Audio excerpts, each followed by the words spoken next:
un jour à la fois, oh mon Dieu, c'est tout ce que je demande.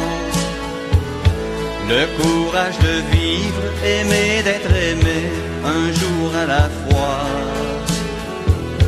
Hier c'est passé, oh mon Dieu, et demain ne m'appartient pas. Mon Dieu aide-moi. Je le comprends maintenant. Lorsque Jésus dit cela, c'est pour en fait que leurs yeux puissent entendre et ils ne comprennent rien. Qu'ils voient mais qu'ils ne voient rien. C'est ce qu'il a dit, Jésus. Maintenant, je poursuis ma prédication. Et dit, mais ce n'est pas possible. Jésus lui a dit de manger son corps, la chair. Mais la chair, mais Jésus dit dans la Torah interdit qu'on mange la chair. Lévitique 17. Tu ne peux pas manger la chair. Si tu manges la chair, tu risques de tomber malade. Tu risques d'être, comment dire, tu ne peux pas manger la chair et rester vivant. Mais Jésus veut que tu manges la chair pour que tu puisses vivre. Mais Jésus, mais je ne comprends rien. Éclaire-moi. Et beaucoup de personnes qui lisent mal la Bible et disent on est des cannibales. On est des cannibalistes parce que tout simplement Jésus veut que nous mangeons sa chair. Ok, d'accord, ça marche. Alors qu'est-ce que cela veut dire? La chair de Jésus, en d'autres termes, en fait, ce n'est pas manger sa chair en découpant Jésus par petits morceaux. C'est une figure de dire c'est une chair qui va verser. C'est un sacrifice qui va couler. Et ce sacrifice, où va être-tu dedans? Cela veut dire la chair de Jésus, le sang de Jésus, ce qui va couler à la croix, c'est qu'il n'y a pas de relation avec le Père sans passer par la croix. Alléluia. Fais ce que tu veux, mon ami. S'il n'y a pas la croix, tu n'as pas de relation avec le Père. On comprend que parce que Jésus dit mange mon corps, mange mon sang, tu as la vie éternelle. Pour autant, tu n'as pas la vie éternelle. Ce n'est pas parce que tu veux manger le corps, manger le sang de Jésus, tu as la vie éternelle. Non, non, non, non. Pour avoir la vie éternelle, c'est beaucoup plus compliqué que ça. Moi, je te le dis, viens communion tous les dimanches avec moi dans l'église. Ne veut pas dire que tu vas avoir la vie éternelle. Ne veut pas dire que tu es sauvé pour autant. Tu n'es pas sauvé pour autant. Communion tous les dimanches à l'église, venir à l'église, asseoir tous les dimanches, ne peut pas assurer ton salut. Amen. Une chose est bon, pas assurer salut. J'ai dit, c'est le pasteur qui a dit. Oui, mais pasteur, on est tous, quand on vient là, on vient communier, on est tous ensemble, ok? Mais quand on vient ici, on communie, ça veut dire qu'on a, oui, on a ça, oui, mais ce n'est pas suffisant. Préparer à la veille de la communion ne va pas assurer ton salut. Jésus a dit cela, mais les pharisiens ont... Ces textes, les pharisiens les comprennent tellement mal. Et pour montrer qu'ils le comprennent mal, ils ne vont pas vers Jésus pour parler. Ça y est, c'est comme dans l'église, la personne ne comprend pas trop la prédication, il ne va pas voir pasteur pour donner. Pasteur, je ne comprends pas ça, tu veux m'expliquer ça. Mais il va voir une autre sœur qui a mal compris. Elle dit, mais le pasteur, il a dit qu'il faut manger sa chair. Mais qu'est-ce qu'il veut dire par là? Mais il n'est pas bizarre, ce pasteur. Les pharisiens s'est mis entre eux pour contredire, pour redéformer ce que Jésus a dit. Donc déjà, il dit, il vient du ciel. Il dit non, il ne vient pas du ciel, on connaît bien sa maman. Donc déjà, Jésus parle de quelque chose qui est spirituel et il parle de quelque chose qui est physique. Jésus ne parle pas de la terre, mais eux, ils parlent de la terre. Jésus parle du ciel et il parle de la terre. Il parle encore du ciel, il parle de la terre. Chaque fois, tu essayes de mettre, à chaque fois, tu essayes d'opposer la chair et l'esprit. À chaque fois, tu tomberas dans un trou. Parce que les deux ne sont pas imposables. C'est pour cela, hier, mon frère m'a dit, mais est-ce qu'un pasteur ne peut pas être militaire? Je dis oui, il peut être militaire s'il veut. Mais il va falloir qu'il choisisse les jours où il va faire le culte. S'il veut faire militaire, pourquoi pas? Les jours qu'il doit servir les seigneurs, et le président va lui dire qu'il faut aller à la mer, il va falloir qu'il choisisse. Là, il va voir qu'est-ce qui est proposable. Ce qui est sain ne peut pas être mélangé. C'est quand tu vas prendre le soin des brebis, quand le président va t'appeler pour aller à la guerre. Tu vas les appeler, ma soeur. Je suis en Mali, je suis au Tchad, je suis en train de servir au milieu. Hein? Ce n'est pas. Tu ne peux pas les opposer. Pendant que tu parles le spirituel et l'homme te parle ce qui est matériel. L'être humain est toujours dans les matérialistes. Jésus, Moïse les avait donné la loi afin qu'ils puissent garder une intimité proche de Dieu. Mais ce qui n'était pas une loi qui reflétait ce qui allait arriver. Lorsque Jésus vient, il applique ce qui est de la nature spirituelle. Et l'homme comprend toujours que Jésus est dans le rationnel. J'essaye de comprendre.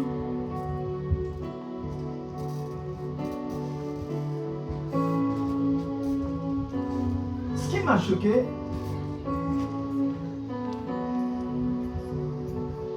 choqué, quand je parle de cette femme, c'est que Jésus les a dit, la chair et le sang,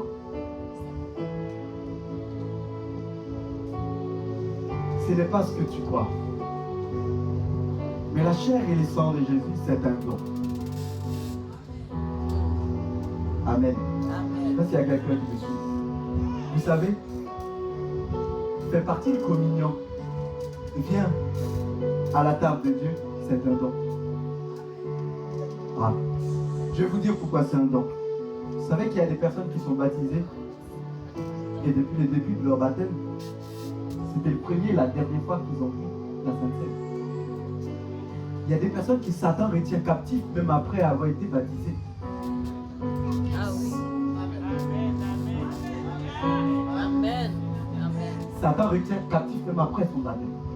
C'est pour te montrer que c'est pas parce que tu as été baptisé, ça veut dire que tu es sauvé pour cela. Détrompe-toi. Satan retient captif parce qu'ils oublient. Puisque c'est un don. Le don, Satan peut le falsifier. Recevoir un don de la part de Dieu ne te garantit pas une relation. La relation, c'est un sacrifice à part. Et c'est pour cela, lorsque Jésus dit, si tu veux me suivre, charge de ta. Cela implique une relation, bordel. Cela implique une relation. Tant que tu ne cherches pas à faire un sacrifice de ton côté, jamais tu vas avoir le salut. Amen. Beaucoup de personnes attendent que Dieu donne, mais ils ne sont pas encore prêts à donner. Quand tu veux recevoir les saluts, ce n'est pas lorsque tu reçois de Dieu. C'est lorsque tu commences par donner à Dieu.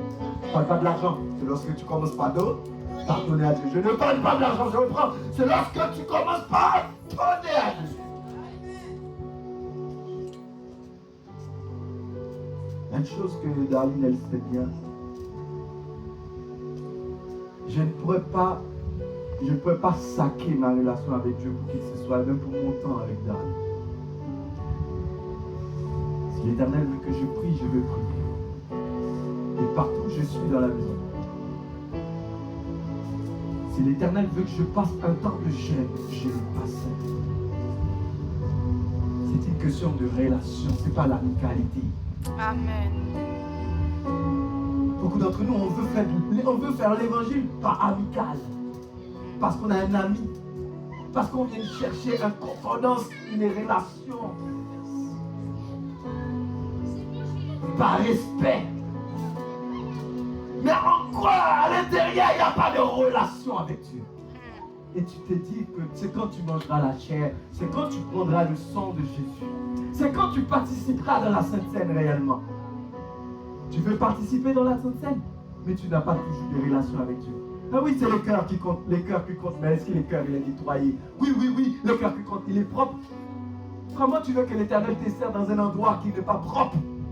Comment tu veux que l'Éternel te sert dans un endroit qui est sale? Comment tu veux que l'Éternel rentre dans ton église alors qu'il y a la désordre? Il y a l'apostasie. Comment tu veux que l'Éternel sert avec toi lorsqu'il y a des désordres? Alors dorénavant, Jésus a dit, ils ne peuvent pas comprendre. Tant qu'ils ne cherchent pas à manger ma chair, tant qu'ils ne cherchent pas à prendre mon sang, ils ne seront jamais. Ils attendent que Jésus vienne combattre. Les pharisiens attendaient des paroles qui viennent de la chair. C'est ça dans ma prière, c'est que tu reçois quelque chose d'expirituel, quelque chose que tu vas manifester dorénavant. Ils attendaient que Jésus commence par lui dire, ah oui, voilà le plan. On va combattre les Romains comme ça, on va passer à gauche, on va passer à droite. Et on va appliquer toute la loi. Parce que Jésus vient, il dit, on va manger ma chair, et puis vient mon sang. On dit, non, c'est pas ce qui a été écrit dans la loi. Il faut aller dans le sang. La première de tout, je vois, même lorsqu'on doit manger cela, même lorsque Dieu nous fait le don de sa chair, il nous fait le don de son sang afin de nous maintenir en relation. À chaque fois que vous restez dans la chair, à chaque fois que vous restez, vous mangez le sang, vous vivez le sang, vous mangez la chair, vous allez entretenir les relations. Ce qui sauve, c'est lorsque vous entretenez les relations. En fait, le salut, c'est comme le mariage. Tant que vous entretenez les relations, le mariage dure. Mais tant que les deux cessent de l'entretenir, tu verras que tous les deux s'éloignent, l'un et l'autre. Jusqu'à un moment donné, madame ne reconnaît pas le monsieur ne reconnaît pas le madame. N'est-ce pas vrai? N'est-ce pas vrai les couples? Amen, amen. Amen, amen. Si la relation n'est pas entretenue, il n'ira pas loin. C'est pareil. Dieu n'offre pas le salut avec des personnes qui viennent chercher tout le temps, des personnes qui veulent toujours du sucre, des personnes qui veulent toujours des bonbons. Il y a des personnes, c'est des enfants spirituels. Ils ne veulent pas de légumes. Ils viennent chercher tout le temps toujours de sucre, de sirop. Je n'ai jamais vu les bébés, tu lui donnes du sucre. Une glace, donne-moi une glace. Tu veux un bonbon, viens prendre un bonbon, enfin un coup. Tu lui dis, tu l'appelles pour lui donner un légume. Non, il ne veut pas. Tu veux lui donner du sucre. Non, il ne veut pas. Il veut des bonbons. Il y a des personnes qui viennent à l'église, ils attendent à recevoir des bonbons. Ce matin, l'Éternel te dit, c'est mon sang, mon corps. Dorénavant, c'est cela. C'est cela qui va commencer par appliquer les relations avec toi. Mais en plus de cela, je comprends que mais le sang de Christ, qu'est-ce que ça fait maintenant? Ben vous savez, ça nous fortifie. À chaque fois que nous reconnaissons, à chaque fois que nous nous voyons à travers le sang de Jésus-Christ, regardez mon ami, tu te reconnectes à chaque fois. À chaque fois que tu regardes à travers Jésus-Christ, tu regardes pas le monde, mais tu reconnais que Jésus vit en toi. Nous pouvons entretenir cette relation en demeurant en Jésus, par sa mort. Mais bien aimé, ce n'est pas simple. Ce n'est pas simple de considérer la communion avec Jésus. Parce que la communion avec Jésus-Christ est importante et c'est fait automatiquement par sa mort. Sans la mort, il n'y a pas de communion. Vous savez, Jésus est mort. C'est parce que tu devais mourir. Lorsque l'homme a mangé l'arbre de la connaissance du bien et du mal, la parole de Dieu nous dit, tu mourras. La mort, ce n'est pas toi qui l'as pris, c'est Jésus qui l'a pris. Puisqu'il est mort, tu as la vie. Puisqu'il est mort, tu as la vie. Il est mort jeune pour que tu puisses vieillir beaucoup plus tard. Amen. Voilà ce que ça a donné. Mais en d'autres termes, mais qu'est-ce que Jésus a fait? Retournons sur cette fameuse histoire de la connaissance du bien et du mal. Ça m'a interpellé. Parce que le fait que Jésus dit, vos pères ont mangé ce qui était éphémère, ce qui allait te tuer. Mais moi, je vous ai donné ce qui va durer éternellement. Je suis le pain de la vie. Jésus a dit, je suis le pain de la vie. Le Père a dit aux hommes, ne mangez pas l'arbre de la vie. je suis le pain de la vie. Le Père a dit, ne mangez pas l'arbre de la vie. Je reprends pour que quelqu'un puisse comprendre. Le Père a dit, ne mange pas l'arbre de la vie. Jésus a dit, je suis le pain de la vie. Je reprends. Le Père a dit, ne mange pas le pain, l'arbre de la vie. Et Jésus a dit, je suis le pain de la vie. Quelle cohérence.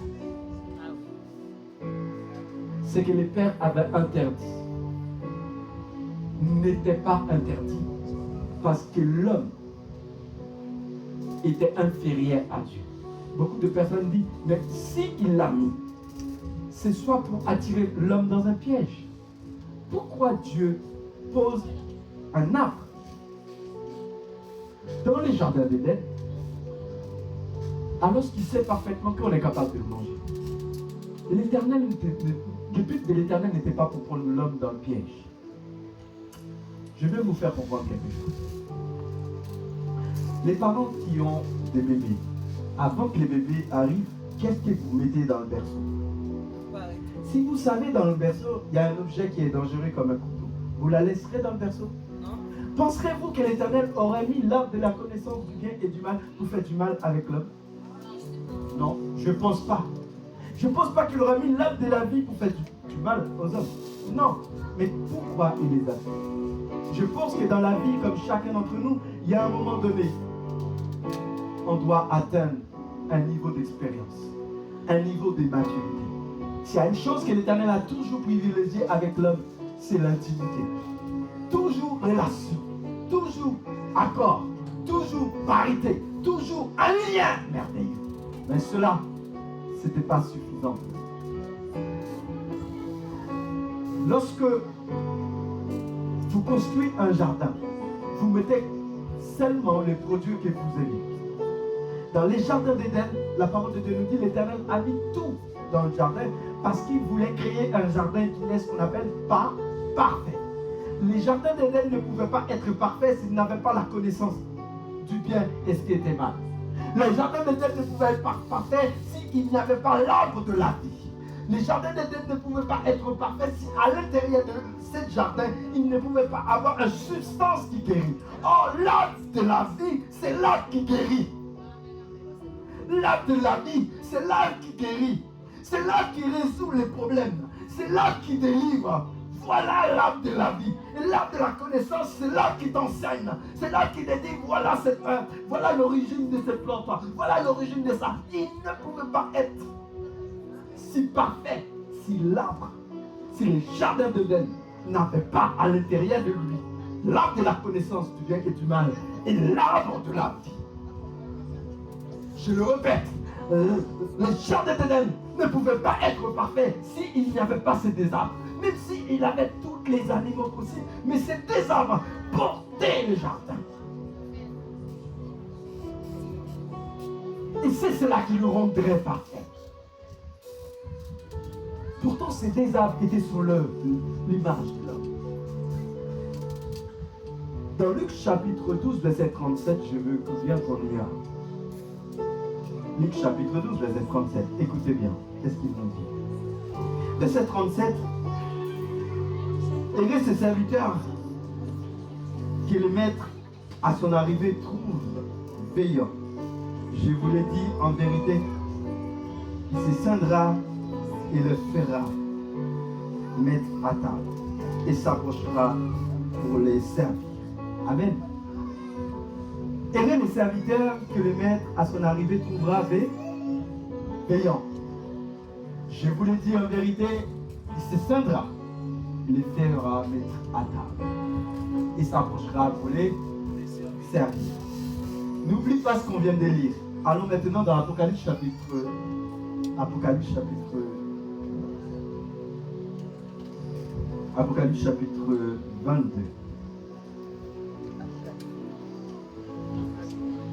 L'Apocalypse chapitre 22, maintenant qu'est-ce qu'il nous dit?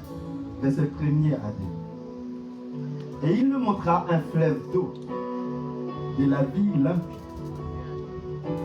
comme du cristal qui sortait du trône de Dieu et de l'agneau au milieu de la place de la ville.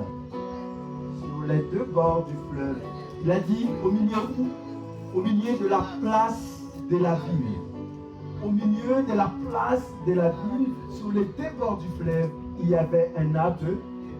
Il y avait un arbre. Il y avait un arbre. Il y avait un arbre.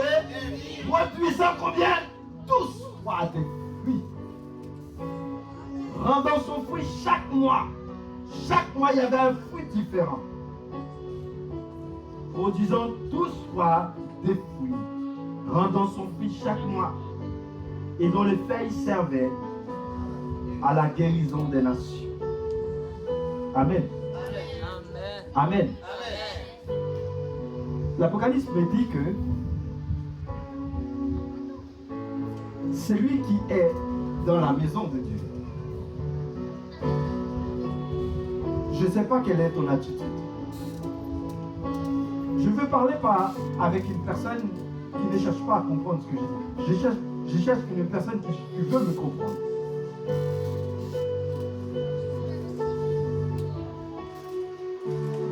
Ceci veut dire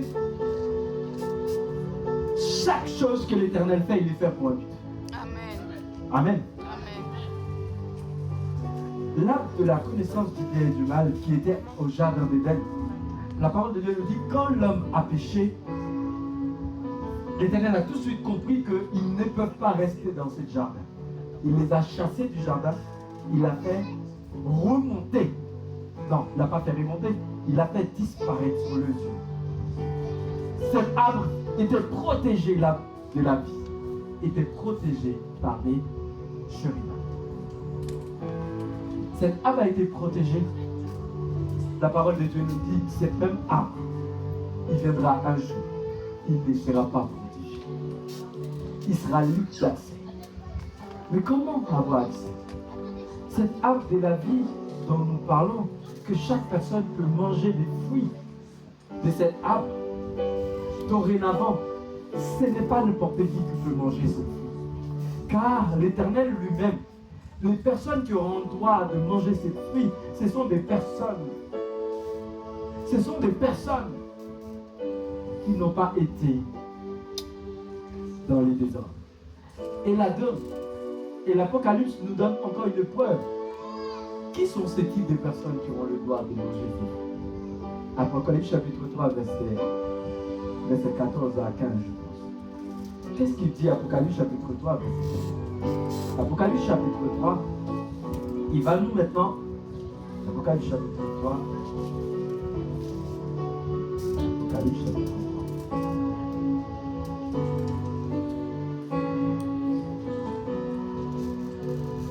Apocalypse chapitre 3.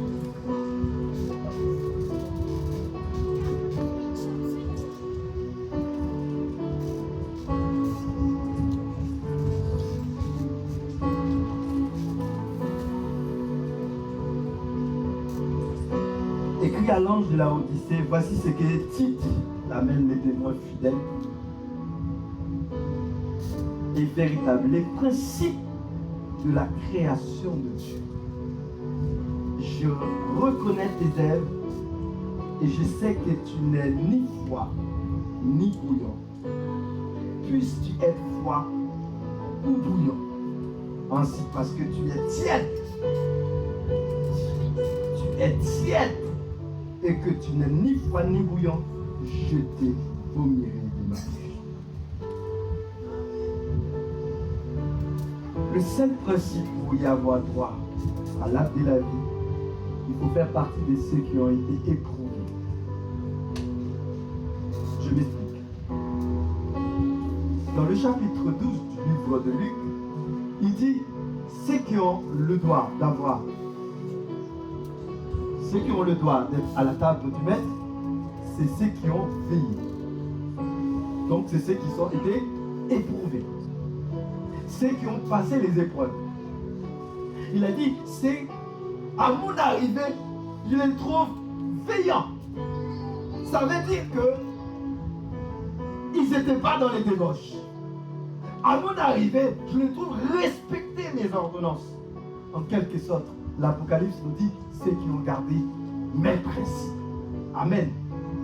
Donc, ceux qui ne gardent pas les principes de Dieu, Ceux qui ne respectent pas les principes de Dieu, il peut s'assurer qu'ils n'auront pas le droit.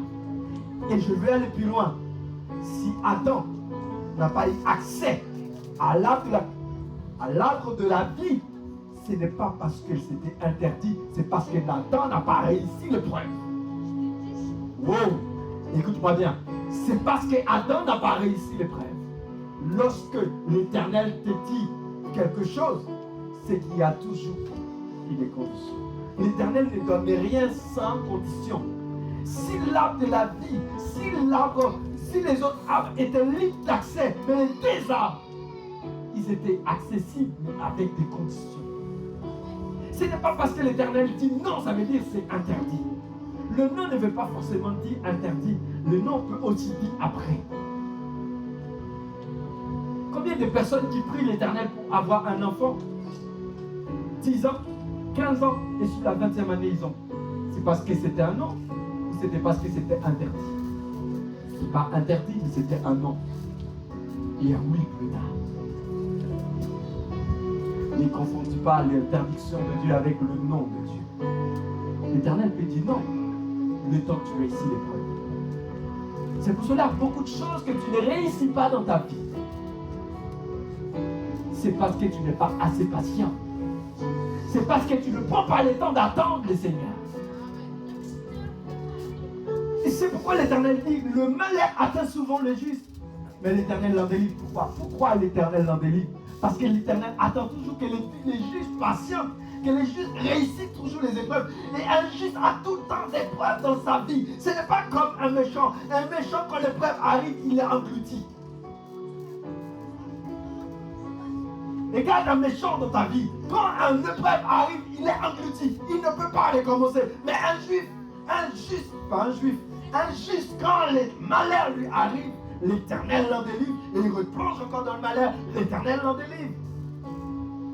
Est-ce que c'est parce que l'Éternel n'est pas avec lui? L'Éternel est avec lui, mais des fois l'Éternel veut qu'il patiente, des fois l'Éternel veut qu'il réussisse, des fois l'Éternel veut qu'il prenne le temps, des fois l'Éternel veut qu'il rentre dans l'eau. Et c'est pour cela, laisse-moi te dire, l'Éternel voulait que Josué rentre dans l'eau avant qu'il ouvre la mer. Avant qu'il ouvre le Jourdain, l'Éternel voulait que le peuple Israël rentre dans le désert avant qu'il ouvre la mer. C'est une situation que tu vas avoir débloquée. Il faut commencer par entrer ta main. Amen. Tu veux manger l'arbre de la vie, mais tu ne veux pas faire d'efforts. Beaucoup de personnes veulent recevoir de l'argent, mais ils ne veulent pas travailler. Et ils veulent recevoir de l'argent. Bon, laisse-moi te dire, le jour que tu commences par avoir l'argent facile, tu vas les dépenser facilement et facilement, tu vas en avoir besoin.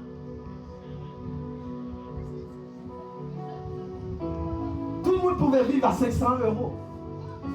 Tout le monde pouvait vivre à 1 € si vous voulez. À condition qu'il les travaille pour les mérites. C'est que vous gagnez en travaillant, vous ne les dépensez pas n'importe comment. Amen. Amen. Si l'Éternel avait donné le libre accès avec l'homme de l'arbre de la vie, ça aurait été un échec pour eux. Si l'Éternel les avait donné le libre accès avec l'arbre de la connaissance à l'homme, ça aurait été un libre accès. Ça aurait été un défaite total parce qu'il ne l'aurait pas maîtrisé.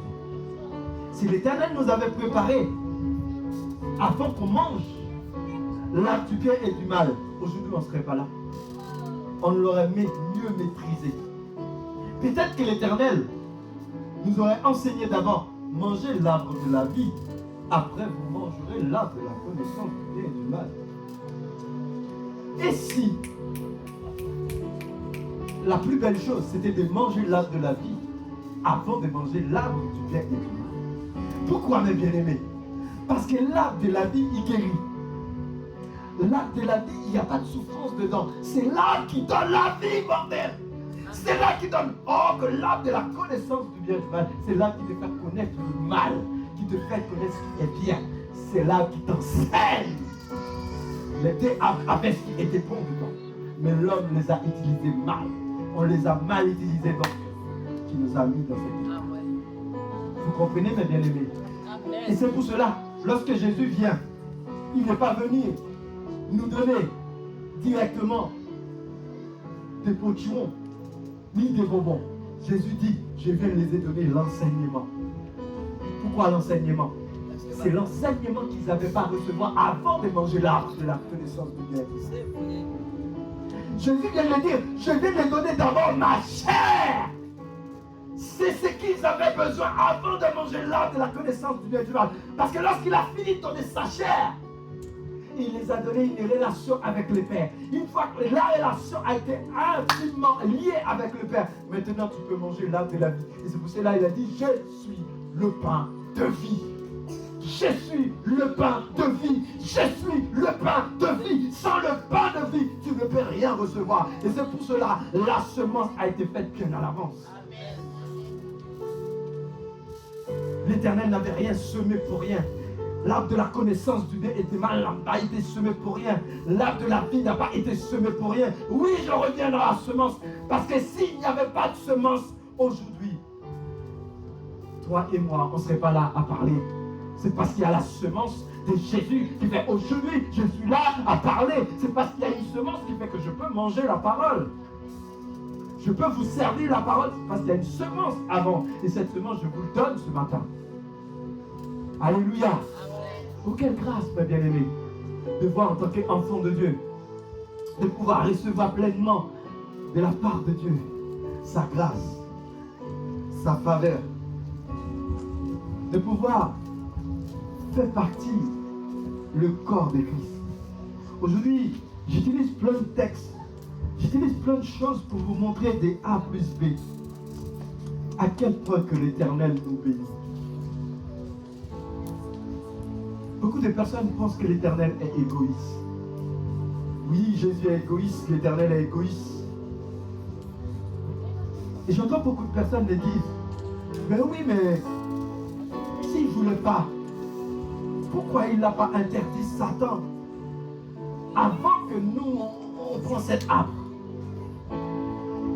J'entends beaucoup de personnes le dire. Mais bien aimé, il y a des choses que l'Éternel fait, c'est parce qu'il peut voir beaucoup plus que toi après. Lors de la création, on ne nous a jamais parlé de l'eau de la vie. Amen. Attends, retenez cela. On ne nous a jamais parlé de l'eau de la vie. En plus de l'arbre de la vie, il y a aussi l'eau de la vie. Alléluia.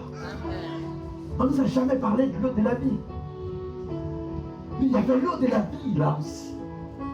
Et l'eau de la vie était possible.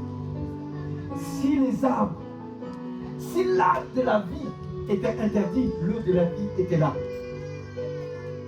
Les fleuves étaient là.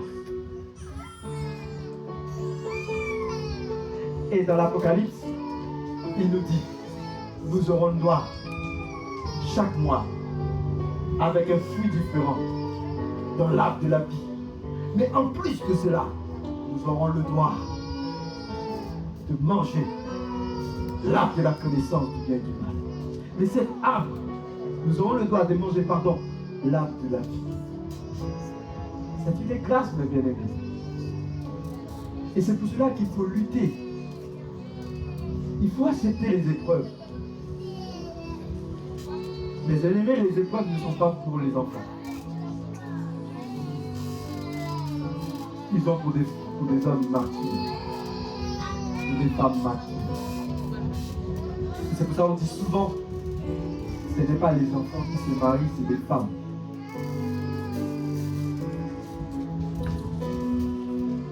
Parce qu'une fille est capable de faire des shopping avec de l'argent. Mais une femme va bâtir un projet avec de l'argent. Amen, les femmes.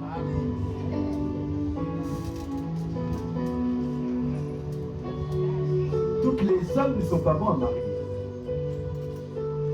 Il y a des hommes, des garçons. Vous avez un homme, vous avez des garçons. Il y a des garçons qui cherchent que des filles. Ils n'ont pas des projets de mariage. Et c'est pour cela qu'il faut aller chercher au bon endroit. L'homme, il sait ce qu'il va faire. Il sait pourquoi il cherche une femme. Il ne cherche pas une fille, il cherche une femme. Et c'est pour cela qu'un garçon cherche une fille. Parce que les deux n'ont pas de projet. Amen. Et c'est pour cela l'Éternel ne cherchait pas